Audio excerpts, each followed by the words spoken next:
बिस्मिल्लाहिर्रहमानिर्रहीम। परदेस क्या है और परदेसी कौन है? जब एक माँ का बच्चा, एक बहन का भाई परदेस जाता है तो माँ अपने सीने से लगा के नम आँखों से बहुत सारी दुआएं देती है। जब परदेसी अपनी बहन को मिलता है तो बहन रो देती है और फिर वो कहता है कि पगली तू क्यों रो रही है, मैं तेरे लिए बहुत सारी चीज़ें लेके आऊँगा। जब वो घर से निकलता है तो माँ बहन पीछे से देखती रहती हैं, लेकिन वो पीछे मुड़ के नहीं देखता क्योंकि वो बहुत आगे देख रहा होता है।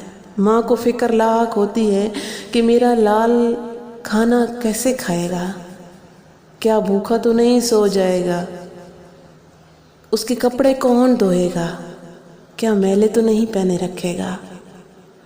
लेकिन परदेसी को ये फिक्र नहीं होती। उसको फिक्र होती है तो बस ये कि मैंने बहुत सारे पैसे कमाने हैं, घर भेजने हैं, अपने माँ बाप के लिए, अपने बहन भाइयों के लिए घर बनाना है, अपनी बहनों को अपने घर का करना है। वो चला जाता है, फिर हालात की गर्मियाँ, झिड़कें सब उसको सहनी पड़ती हैं। वो भूखा भी सोता है, वो मैले कपड़ों में भी सोता है, लेकिन उसको इसकी फिक्र नहीं होती।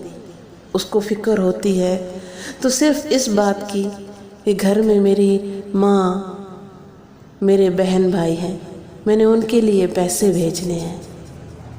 वो ईद के लिए शायद अपने कपड़े बनाता हो या ना बनाता हो, लेकिन वो घर अपने बहन भाइयों के लिए पैसे भेजता है ताकि वो कपड़े ले ले। फिर जब वो अपने बहन भाइयों के लिए बहुत सारा कर लेता है, उनकी शादियां कर देता है, फिर उसकी शादी जब होती है, फिर उसकी बीवी होती है, उसके बच्चे होते हैं, फिर वो उनके लिए कमाने लग जाता है। ऐसे करते करते करते सारी जिंदगी वो परदेश में गुजार देता है, अपने लिए नहीं, अपने प्यारों के लिए। और बहुत सारे जो परदेसी होते हैं उनकी जो मौत होती है वो पता है कैसे होती है? कुछ ड्राइवर होते हैं रोड पे मर जाते हैं, कुछ आर्मी में होते हैं बॉर्डर पे मर जाते हैं, कुछ प्रदेश में होते हैं न जाने कहाँ कहाँ उन्हें मौत आ जाती है।